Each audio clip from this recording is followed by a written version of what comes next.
Welcome back to Composition and its Allies. My name is Barney. I'm a classical composer, and this is the channel for composers as well as performers interested in composition. In today's episode of Orchestration for Beginners, I want to continue talking about how to orchestrate your piano sketches. Many of you watched the full-length video that I recently posted on YouTube where I go over a lot of the basic concepts. I would highly recommend just reviewing that when you have a moment to brush up on that. I also have a very successful YouTube short series where each short has a targeted study, so you can also check that out at your leisure. But in today's episode, I'd like to show you a shortcut, which is what I call test as you go. Okay, so on the screen, you can see I have a 4-hands piano sketch, and my goal is to get out of this sketch ASAP because I know the orchestration is going to take so much time, so I want to, as much as possible, get into the orchestration here directly for the orchestra and not get caught up in like translating and mishearing, okay? So you'll see that I have a melody in the center there, okay? You'll see I have a left-hand piano chords. Definitely we're going to have to add some rhythm to that. And then I have this triplet accompaniment in the right hand, okay? When you orchestrate, you're going to have to decide a lot of times what you want to focus on first, okay? A lot of times we're going to focus on the melody, but other times you may want to get an accompaniment or you get something really difficult, something contrapuntal, okay? But in this particular case, notice that the right hand accompaniment, the triplets, are in a higher register, so brass are not going to be able to do them. Maybe strings would work, okay, or maybe woodwinds, okay? So it's kind of constrained in what I can do, so I want to focus on that first. So what I do is I want to set up a separate piece of paper, okay? Now, given that it's a 3-note chord in this particular case, it's going to have to be in one group. Otherwise, we're not going to really understand the harmony and what's going on, okay? So my first impulse is the woodwinds. I want something super light and buoyant, okay? But we don't know which woodwinds, okay? So you see I put the flutes, I put the oboes, I put the clarinets, okay? With orchestration, because it is so ridiculously expensive, I mean, talk about thousands, if not millions of decisions you have to make constantly, okay? Because of this, I highly recommend going for the obvious, okay? So sometimes you want to explore different possibilities, especially if you're intrigued, that's great. But here, this is an opera ballet. It's going to be like 2 hours of music, 2.5 hours of music. I got to get this done, okay? So I go for the obvious and I see, okay, would this work with 3 flutes, okay? Put it, write it out. Yes, it works. Great. Okay, now, when you're orchestrating your own piece, you may not have 3 woodwinds, okay? 3 for each woodwind pair. So instead, you may have 2, okay? When you have woodwinds at 2s, you have to be careful because then if you have a 3-note chord, you're going to have 2 plus 1. So maybe 2 flutes and 1 clarinet, 2 flutes and 1 oboe. There's a risk that it's going to be not fully balanced, okay? So if you do have woodwinds at 2s, most likely in order to effectively orchestrate a 3-note chord, you're going to have to use 4 woodwinds, so 2 and 2, and 2 of the woodwinds are going to be doubled at the unison. I go into this in a lot more detail in the full-length video, how to solve or fix problems in your orchestration, but it is something you're going to have to think about. Okay, so let's talk about the voice leading. So notice that the flute one jumps down to the B instead of following logical voice leading, okay? So in this particular case, the logical voice leading would be to go to the D, okay? Because the D is a B minor chord. However, remember what we talked about in the line demarcation video. When you are orchestrating, you have to be really careful about doubling the bass. Now, for root position chords, there's many chords where, doubling the bass doesn't have an adverse effect, especially for a loud chord, tutti chord. But there are other times, especially when the bass has a particular function, or just in general, you don't want un basse trop lourd, in French, you don't want a heavy, really, like those sick German composers, you don't want that, okay? You have to be careful about doubling that bass. So definitely I know from prior experience, I do not want to double that bass. I can see right away if I put the D in the flutes, it's just going to create a dullness to the orchestration that I don't want, okay? So why don't I do the flute 3 goes from E to F sharp? Okay, that's another possibility. Well, here is where you need to have a good level on harmony. In traditional harmony studies, yes, proper voice leading is you want to move as little as possible, especially for the inner voices, which this would be. However, because I know kind of the norms and what would be fluid, then I have a richer ear, and I actually hear having that flute three jump like that. It creates a starkness and kind of like this. I can't explain it in words, but it's an effect that I really really like. And when you analyze, the great composers, you will see at times, vast majority of the time, they're going to have like simple voice leading, but sometimes it's something like strange, and that has a nice effect. Finally, notice that given the fact that I chose three flutes, okay, for that right hand accompaniment, then because of that initial decision, for the rest of the orchestration for this section, we need something light because though the flutes are not the melody, okay, and they are the topmost voice, so de facto they will be heard, they are still going to be very light and kind of precious, and I don't want to have something that's I constantly need to make adjustments for balance. So now we're going to orchestrate the melody. And I just want to reiterate to everyone that many times you're going to orchestrate the melody first, not the accompaniment, maybe the bass. There's no one size fits all, but in this particular case, I had to get that accompaniment done first. Okay, now when it comes to the melody, notice that it sits in the staff treble clef. So there's so many instruments that can do it. Also notice the range isn't extremely large, so the voice can do it. Just so many possibilities, okay? But when you're orchestrating, you have to be really really cognizant that you're not thinking too abstractly. So when you're using the piano, a lot of times you're just hearing this kind of generic sound, and then when you try to orchestrate, it may not work. Even though in this particular case, the melody is quite simple, the instruments that I choose are going to have implications for the other instruments, for the accompaniment, and for how many other instruments I need for the balance, okay? So the instruments that I'm thinking of using are the trumpet, the oboe one, or the cor anglais. Now I'm also hearing a violin one in the background, doubling the melody at the unison. I think that'll just help ensure that we have a nice cohesive sound no matter what happens. So the first thing I do is on a separate piece of paper or on the same piece of paper, I want to fill in what I know. Okay, so I know for sure I have the flutes there. Okay, and the other reason I want to do that is I want to make sure that whatever I add, it's going to sound balanced in relation to the flutes, right? So you're already testing the orchestration.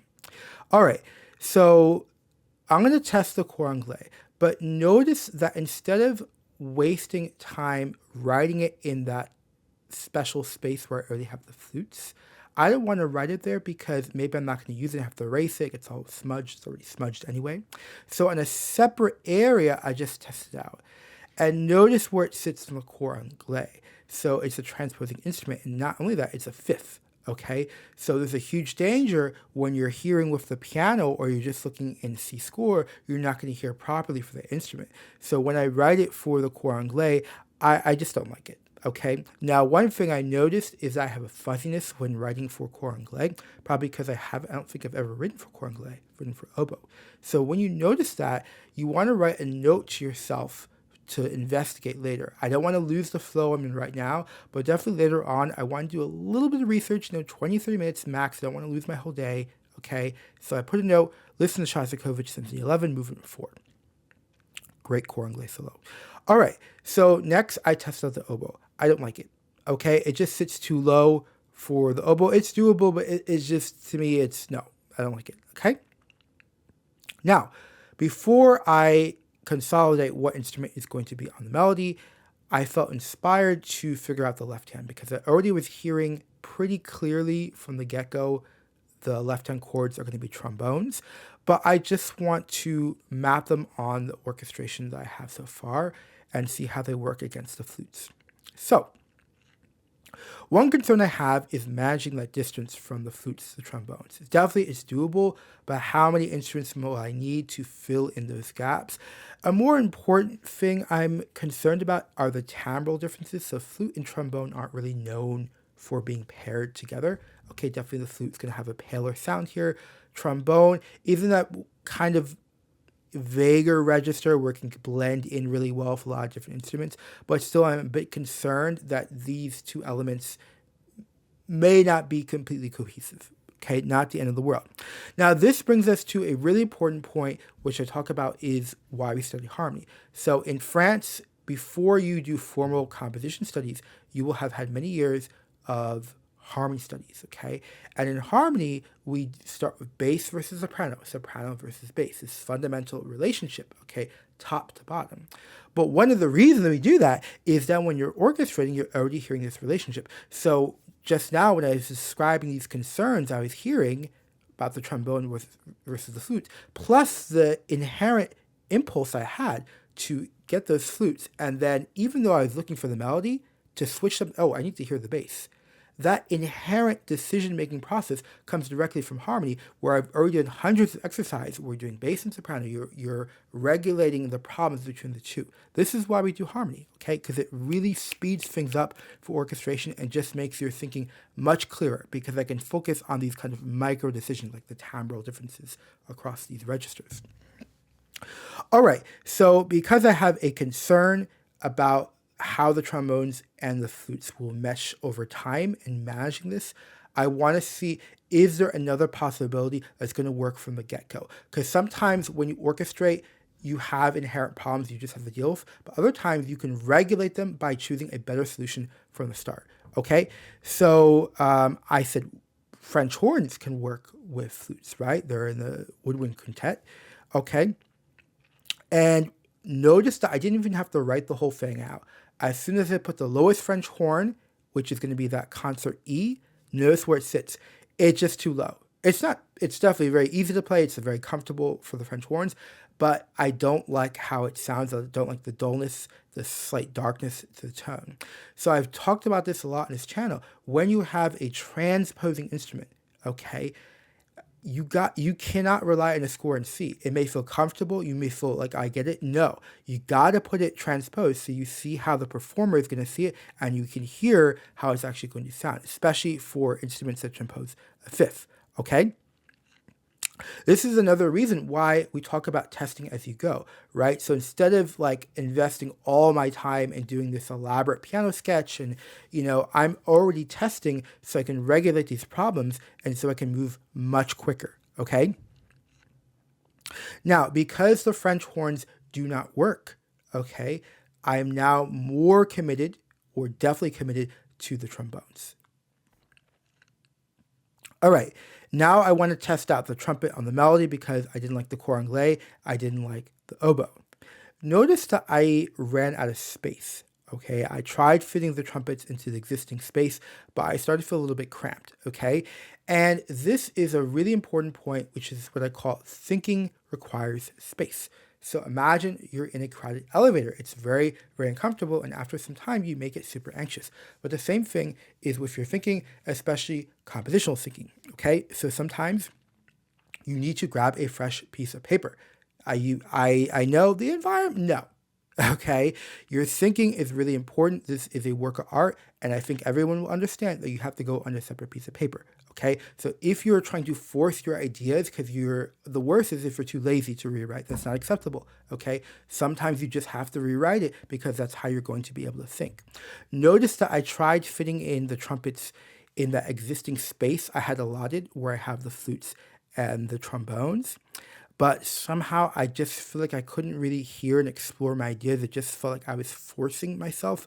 So I have to bite the bullet and you get a fresh piece of paper. Let's flip the page. Okay, so notice on this new page, I place the trumpet, okay? Notice the marking that I have for it, so calmly with a warm sound, okay? So I'm getting more of the details. Notice a counter melody that emerged. We have this arpeggio accompaniment in the oboe, might give it to another instrument. So why is this coming now? Well, I figured out the important details. I have the melody figured out, okay? I have the right hand accompaniment, which was very limited in what instruments could do, so I had to figure it out, okay? I now have the bottom accompaniment, the chords, and the trombones figured out, so new details emerge. This is, again, why you have to get out of the piano sketch as soon as possible. You have to make these major decisions. Boom, boom, boom. Get it done, so these other details start emerging. To me, this is the quickest way forward. Though, if this is your first time orchestrating, you're just going to have to suffer and just go through a lot of pain, and then hopefully the next time you'll be much quicker, okay? Notice that the trombone accompaniment is developing. So before I just had these block chords, I knew there's no way they could just stay on block chords the whole time. So I have this kind of syncopated rhythm coming along. So one issue I have with this representation on the paper is though I figured out a lot of the important elements, I just feel limited because I don't know how many staves I'm going to need to realize this in full. So now I'm going to move to the full orchestral sketch. Okay, now we're going to orchestrate in full. So notice that I have all the known parts, okay? And also I want to recommend, if you're going to do this by hand, which I highly recommend, is you want to put the note value that is the most complicated. So for me, the flutes have the triplets, so I have to put them first so I have enough space and then fill in the other voices, okay? Now, because I have the flutes and trombones, again, more than ever, I want to think about how am I going to link these two because they are quite different instruments, okay? Notice that I have the violin 1 concertino, okay? I talked about how I want them doubling the trumpet, but I want them in the background. As soon as I decided the violin 1 with concertino, I immediately heard the other accompaniment. So we talked about, I got this kind of arpeggio-like figure that originally I had put for the oboe, but once I made that decision for the violin 1, then I immediately heard, okay, I hear a light pizzicato effect for the violin 2. Notice the choice of notes. For in the second chord, measure 35, there's no third. We talked about that in the first part, line demarcation. I don't want an unnecessary doubling of the bass. Also notice that the low B was erased. So this is what I talk about playing on piano versus singing for orchestra. When you're playing on piano, things will sound good and very homogeneous, okay? But when you put it for the correct instrument in the right range, it may no longer work. When I wrote it out, that low B, though it sounded good to piano, I do not like how it sounds for the violin 2, so I had to adjust the arpeggio figure. Let's go to page 2. Notice that trombones sit in the same register instead of following the piano score. According to the piano score, the word, they should go to the G, okay? But piano scores are not the final say, okay? I think the voicing is much more logical if the trombones just stay as where they are and move as little as possible, okay? Therefore, I had to give the G to the bassoon and I put in octaves. What I find for me, and I think it's probably the case for nearly everyone, is when you go from the piano sketch to your full orchestration, the harmony never changes. I never find the harmony changes, the inversion never changes. Certainly the octave, you'll reinforce it an octave lower. That can certainly change, but I find personally, I don't see any changes in harmony. Okay, it's just the octaves and doublings, okay? Notice that I chested the G and the cellos, but it just seems too complicated because I don't like where it sits and I'm going to have to fill in the chord and it's just going to become too heavy too quickly. Again, this is why I talk about the piano score is the lie. You got to get out of the piano sketch as soon as possible because things change when you're actually orchestrating. Notice the uncertainty I have with the woodwinds. In measure 37, I have 3 flutes, but on 2 different notes. Prior, they were on 3 different notes. The reason for this is the most logical voice would be the D to complete the chord for the flute 3, but I don't like how that sounds against the trombones. It's not an issue of a doubling of the bass. It's just, I just don't like it. I can't really put it into words. This is why we do harmony studies. I think ultimately, when you have proper training in harmony, hands-on, not intellectual, but actual hands-on, as I teach you in France, I find your ear just gets super refined and you just hear doublings much more acutely and you have more options when you orchestrate. Now, more than ever, my initial hunch that there's going to be issues with balance that can be regulated between the trombones and the flutes. This is more apparent. Notice in measure 37 that, measure 38, we have the trombone on that C, middle C. So low brass instruments, when you get to upper ranges, even if they play quietly, it's very noticeable, especially like tuba, like, ooh, okay, but trombone, we're not quite there, but definitely it's in a more elevated register compared to the flute 3, okay? I don't think the flute 3 is going to sound well this close to the trombones. Therefore, I need to adjust the flutes, or I'm going to have to adjust the trombones. If I adjust the trombones, then I'm going to have to adjust the bass, and I just decided the bass with the bassoons.